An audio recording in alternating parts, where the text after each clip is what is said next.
Să ne dăm gazul la putere. Cocoricu! Vai că neuronii mei sunt... Dar nimeni nu poate în lume.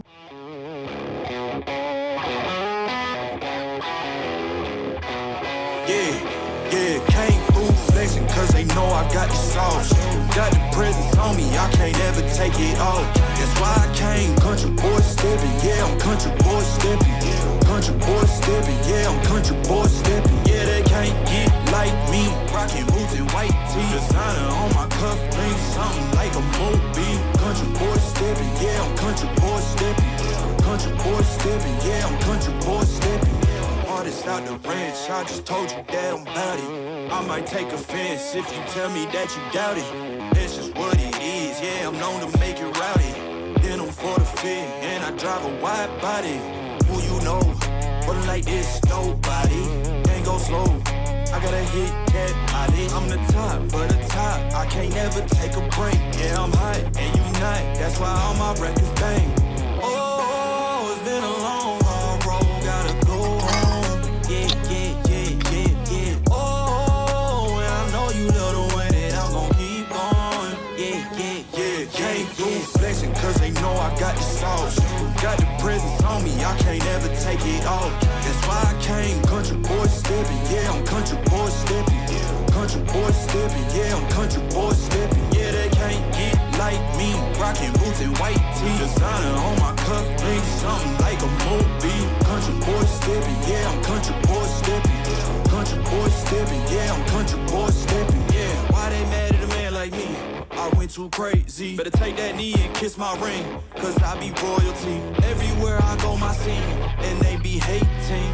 That's such a lame thing. Yeah, y'all be lame things. I could never ever go outside like that. Yeah, my people got my back, and I know that that's a fact. So I won't worry about a thing. I'm gonna keep on burning track. Do you get what I mean? I got faith in my dream. Oh, it's been a long, hard road. Gotta go home. Yeah, yeah, yeah, yeah, yeah. Oh, and I know you love the way that I'm gon' keep going. Yeah, yeah, yeah, came through flexing cause they know I got the sauce. Got the presence on me, I can't ever take it off. That's why I came country boy stepping, yeah, I'm country boy stepping. Country boy stepping, yeah, I'm country boy stepping. Yeah, they can't get like me. Rockin' boots and white tee. Designer on my cuff, ring something like a movie. Country boy stepping, yeah, I'm country boy stepping. Country boy stepping, yeah, I'm country boy stepping. Alea glume, alea ale noastre. Neața lume! La pasul Gutâi mergem spre creasta Cocoșului, care e o creastă vulcanică. Pasul Gutâi este poarta care ne deschide traseul. Aici suntem și o luăm la pas. Să avem o zi de colecție. În jur de 5 ore durează dus întors. Sunt foarte curios de ce priveliște ne așteaptă. Și mâine facem cascada cailor, dacă bine am ținut minte. Deci am rămas plăcut impresionat de camping. O să mai repet experiența asta. Atât de bine m-am odihnit. La 9:30 m-am pus să dorm, la 5:40 m-am trezit. Alarma mi-am pus-o la 6. Dar foarte odihnit m-am trezit. Mi-am făcut o cafea, mi-am făcut exercițiile de dimineață. Am pregătit un terci, ovăz cu proteină și nuci. Să fie pe traseu, dacă o să-mi fie foame. Foarte frumos e Maramureșul. Chiar foarte frumos. Mă așteptam să-mi fie cald aseară în cort. Mi-am luat un sac de dormit mai gros. Sunt pe 2 fețe.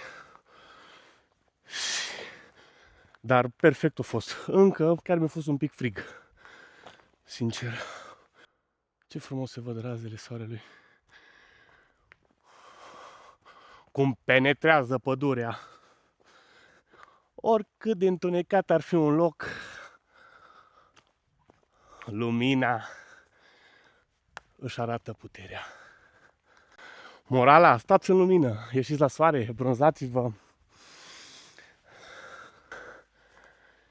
Ieri, când am ajuns în camp, am dat o tură de camp direct am intrat cu mașina înăuntru. Erau un cuplu, 2 oameni afară și i-am întrebat cam care e procedura. Trebuie să mă duc să caut pe cineva sau vine la mine, că e prima dată când ajung în camp. Și cum spuneam și în episoadele anterioare, am mai fost cu cortul, dar eram prea mic, nu mă ocupam eu de detaliile astea. În fine, revenim. Și am vorbit cu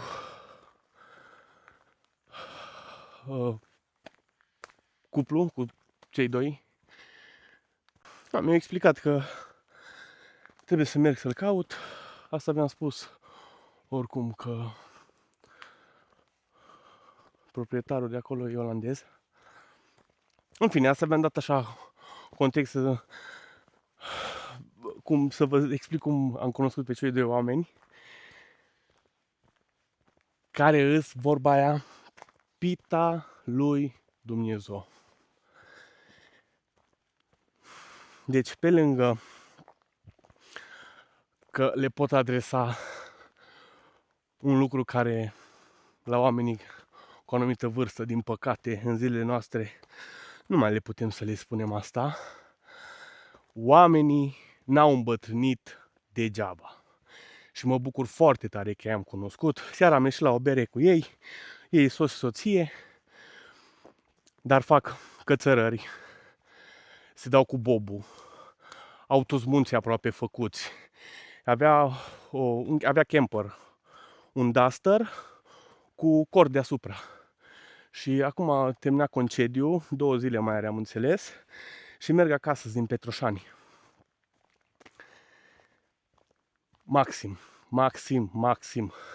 Și ca să vedeți, Dumnezeu nu lucrează așa oricum, doar până oameni se face și binele și rău. Uitați ce am primit. Ei au pălării tradiționale, clop, și au plin de insigne pe ele, amândoi. Oricum o să vă las contul doamnei aici, că face short pe YouTube și se îmbracă așa în ținut elegante la munte, în bocanci cu rochie. Genial, deci genial. Și uitați ce am primit.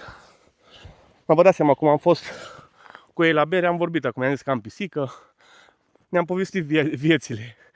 Eu lor, ei mie. Și am primit insigna asta cu o pisică albă și una neagră. Și când mi-a dat-o, mi-a zis că îți dau insigna asta că știu că ai pisică albă și poate îți vei găsi jumătatea, yin-yang. Deci, în fine, pe film. Deci oamenii pe film, șmecher.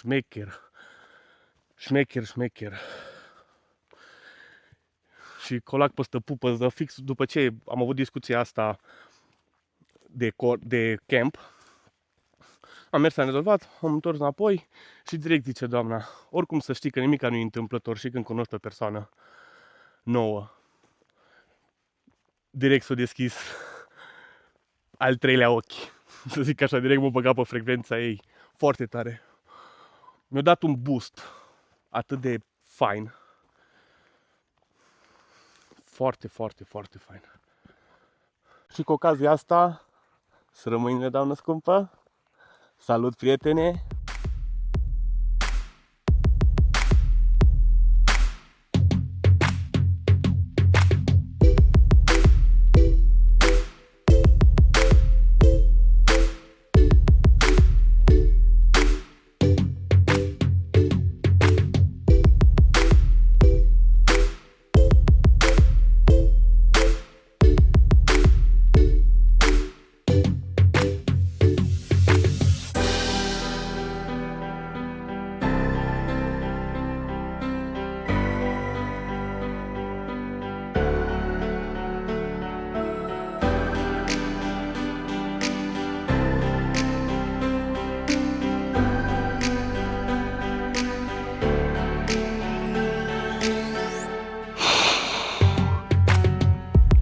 foarte cald. O zi scot galben de căldură astăzi în zona asta. Aia e. Doar nu o să mă întorc. Dar nu o să dau înapoi.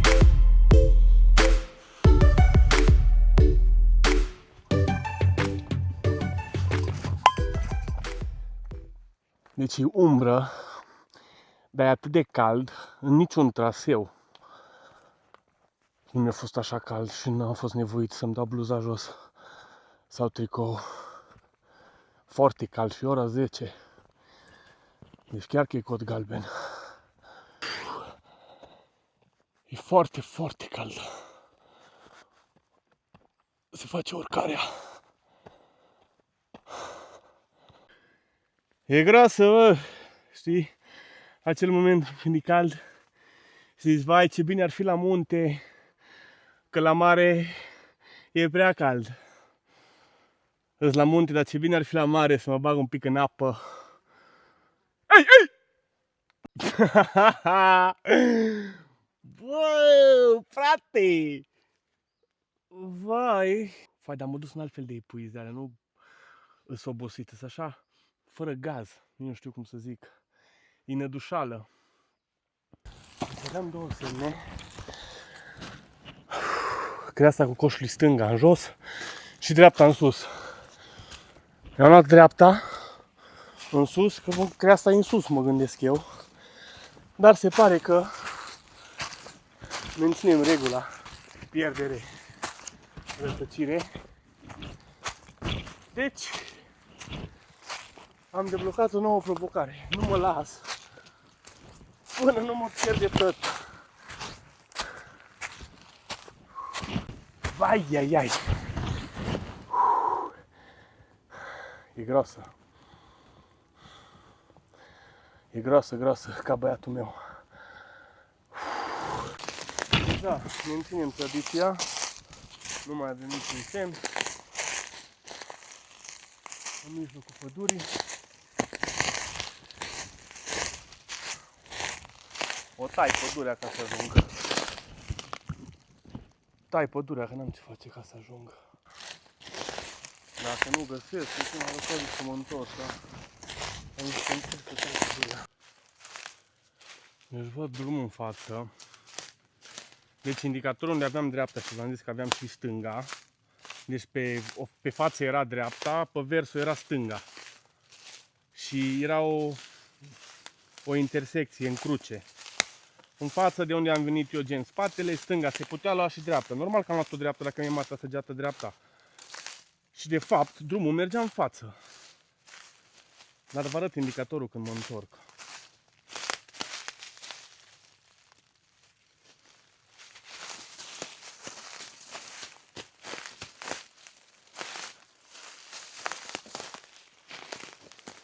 Sincer, măcar m-am răcorit un pic. M-am răcorit! În pădure. Wow, wow.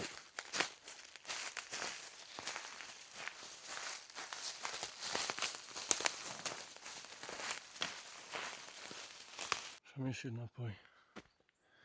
Deci ce mă distrează așa, așa am obișnuit cu rătăcitul ăsta că nici stres nu mai îmi dau. Adică când îmi dau seama că nu mai văd semne sau ceva, nici nu mai îmi dau stres. Că știu că ies. Că nu-i normal, gajău!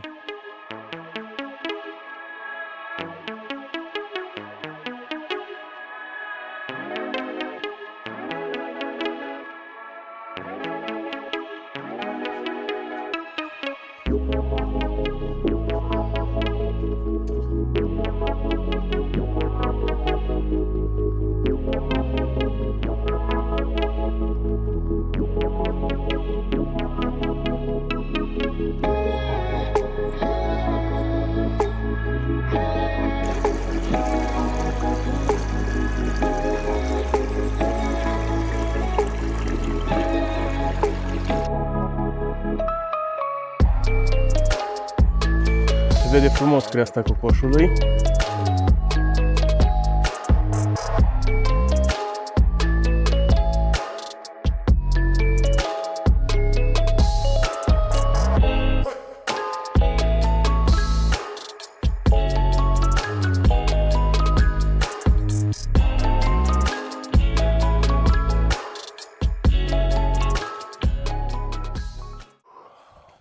așa zic eu, cam 2 ore. Suntem sus pe creastă.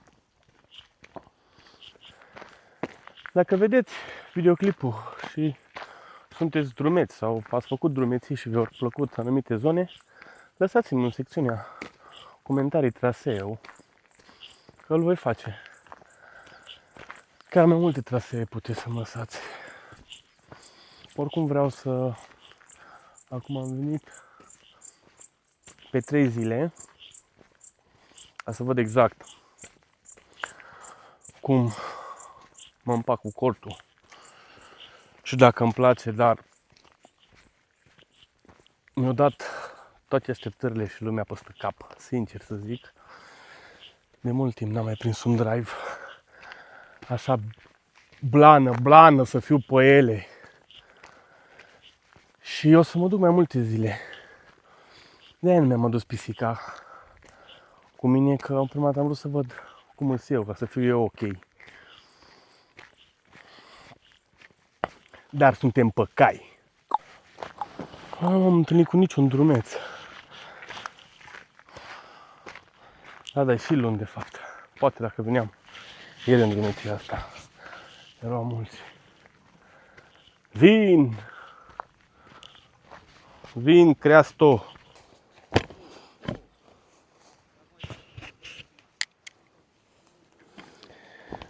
Salut lume, eu sunt David.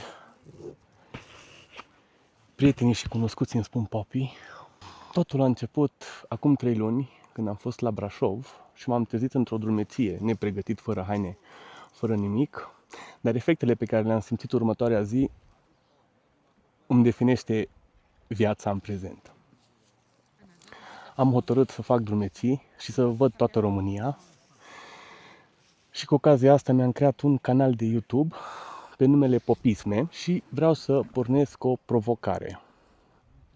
Majoritatea din voi știți că în luna august este ziua mea de naștere. Până la sfârșitul lunii aș dori să fac 1000 de abonați pe YouTube și pe Instagram și cum nimic nu se primește fără răsplată, răsplata mea e 1000 de lei unui abonat care să mă urmărească și pe Instagram și pe YouTube. Nu este un lucru imposibil, nici un lucru ușor. Rămâne doar la alegerea voastră. Unii fac de aici pornirea. Eu după 2 ore jumate de băgată. Cred că acum începe greu.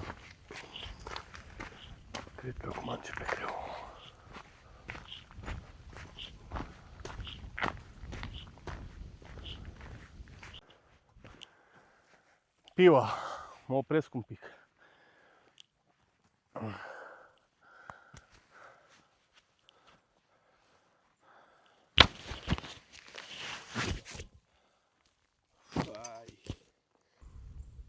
Acolo e creasta. Pe aici drumul și cred că o să fie o porțiune de pădure. De vreo 5-10 minute o să stau. Mi se zvinte tricoul. E prea ud și în pădure, dacă trebuie să le iau, nu pot lua așa. Nu cred că mai avem așa mult. O oră 40. Hai că intru pe aplicație să mă uit. Să vă zic exact cât o să mai fie. Foarte bine am estimat. O oră 38 mai avem. Spatele tricoului izvântat, e uscat. Mai este pe fața. Noroc că se uscă repede. Mi-am pus 2 tricouri din camp pe rucsac. Am luat rucsacul din mașină, prosoapele. Tricourile le-am dat deoparte. De obicei îmi duc 2 tricouri. Mai ales că mă duc așa în timpul zilei când e foarte cald să mi le schimb. Invazie. Cam atât a fost pauza. Am plecat în continuare. Tricoul uscat, gata, pregătit de terfelit. 5 minute mai târziu e varză.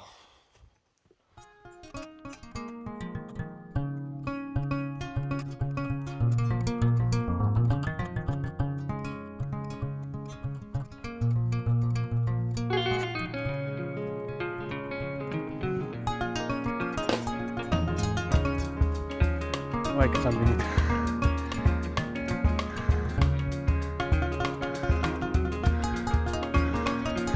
Deci unde se vede drumul ăla.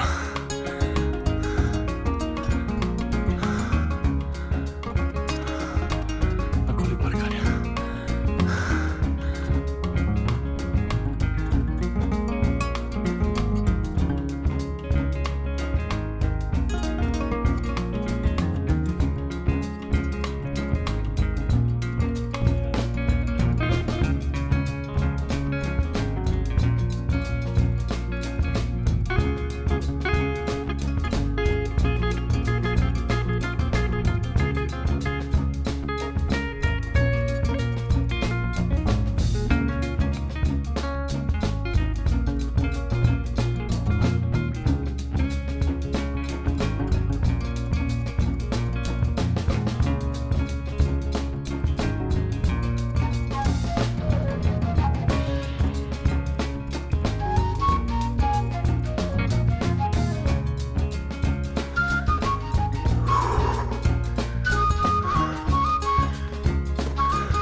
Vezi că e bine traseul ăsta.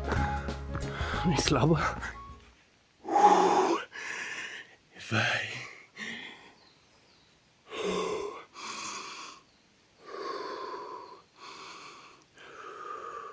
Dar nimeni nu poate în lume să nu bage la pas. Vai, ferească, ferească. Nu o să fiu atât de ipocrit să vă arăt doar părțile faine drumeției, nu? Deci nu știu. Rămân fără aer. Mi seche, leșin. Hep, hep! Vai, și încă n-am ajuns în vârf.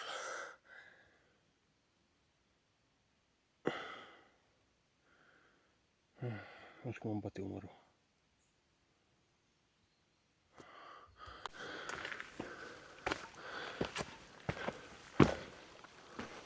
Vai, deci mai am undeva la vreo 20 de minute.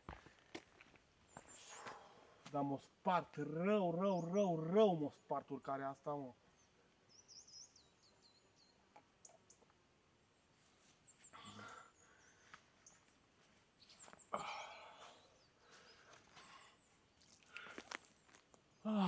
Vă dați seama dacă a fost greu până aici. Ultimele 20 de minute, ce ușor să fie. Ai, ce bine mi-a prins apa aia. Păi vai, că trebuie să ajungem și acasă. Vai. Da, cum ziceam.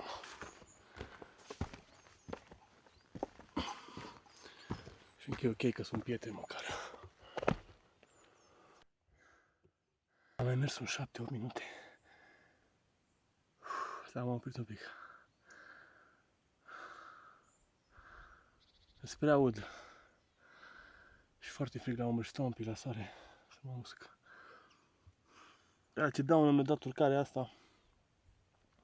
E bună, sănătate curată, mă.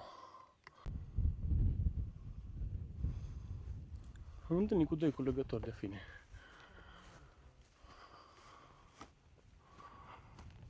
Ai, că am ajuns. Deci pe creastă nu se poate urca, am crezut că se poate ajunge. Acum cât am urcat eu.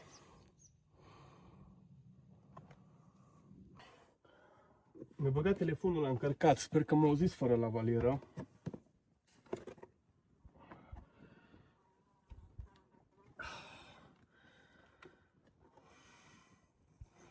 Am ajuns, Doamne ajută. Nu se poate urca, adică noi tot vedeam creasta de jos, dar nu se poate urca. Și aici am urcat un pic freestyle. Eu și Apex.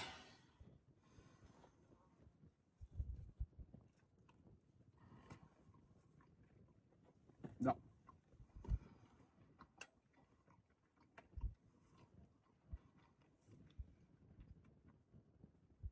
Voz, 25 de grame de proteină, de cacao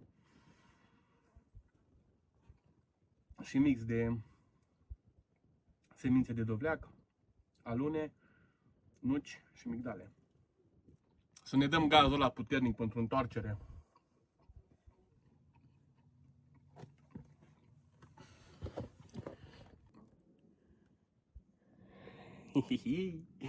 Spatele și fața.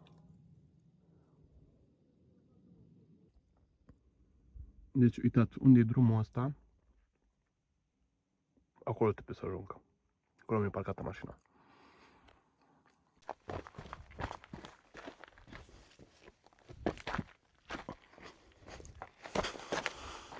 Hep, hep! Hep, hep!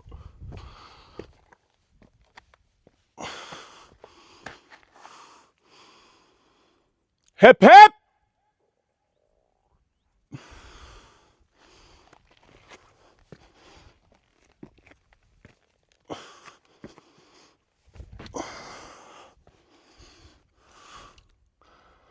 Hep, hep! Hep, hep!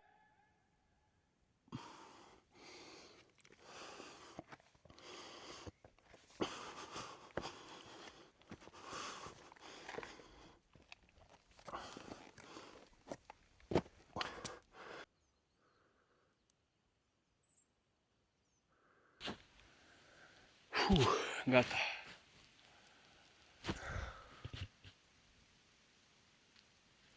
Credeam că chiar o să ajung sus. Pe roca aia. Am urcat un pic.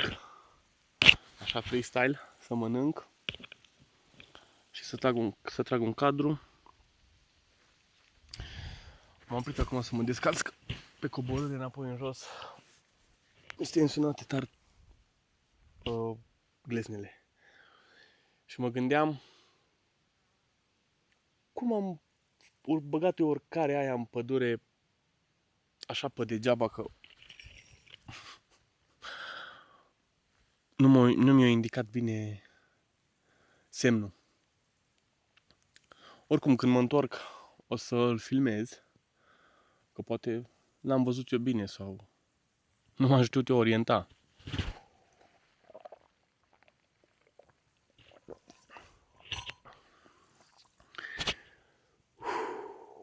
Ce e mai greu trecut? Coborârea și urcarea. Foarte grea urcarea. Acum stăteam să mă gândesc. N-am mai prins așa urcare.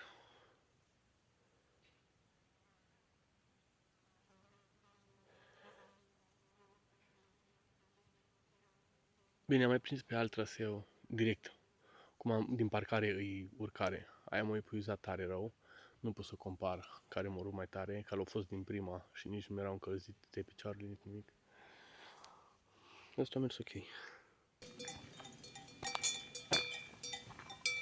O zis că așa că nu mă mușcă câinele. Uite ce fain braze ăștia, mă. Așa uscați în față. Să fii cu minte, cățel, că n-am treabă cu tine. Eu mă duc mai departe. O zis stăpânul tău că nu mușci.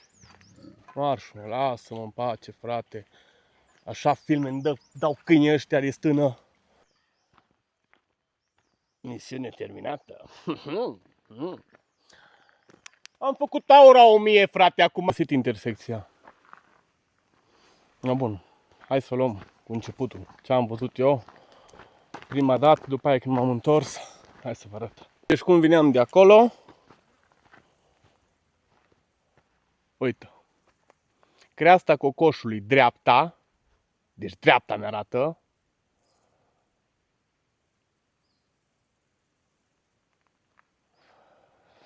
Acum văd că săgeata de fapt e neagră. El mi arată traseul. Deci, eu terminat. După aia am văzut asta, știi? Creasta cocoșului dreapta. Gutui, adică să mergi acolo unde am parcat eu. Gutui. Și semnul ăsta arată stânga. Și mă gândeam, bă, dacă ăla zice dreapta, că după ăsta m-am orientat prima dată. Acum l-am văzut mai bine, m-am dat seama că eu am greșit. Semnul săgeata neagră. Și am zis că dacă ăsta arată dreapta și ăsta a pus așa, 100% cineva a luat-o în față, nu-i bun, nu a fost bun drumul și a venit cineva și a marcat. Dar acum iară că văd semnul. Parcă am avut 3 neuroni pe off și acum au pornit. De fapt asta e întoarcerea. Vai că neuronii mei sunt plecați departe! Hep, hep!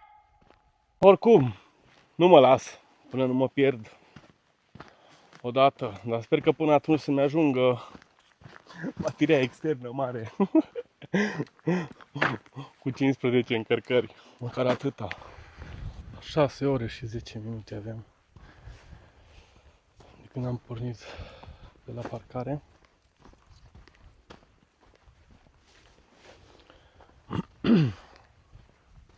Cred că cam o oră jumate mai am până la mașină, cred. Am și stat în vârf. Sincer, vreo 40. O oră, de fapt, stai că și-am mâncat. O oră am stat în vârf. Am plus deviația aia pe care am făcut-o. E bine. E bine și frumos. S-a venit un pic. Am ajuns în camp. Oameni buni. Cred că vine o ploaie și nu-mi dau seama dacă cortul meu are protecție. Am eu ceva protecție să o pun pe vârf, să nu se infiltreze apa. Eu am fost Poppy. Mulțumesc că ați vizionat acest episod. V-am pupat.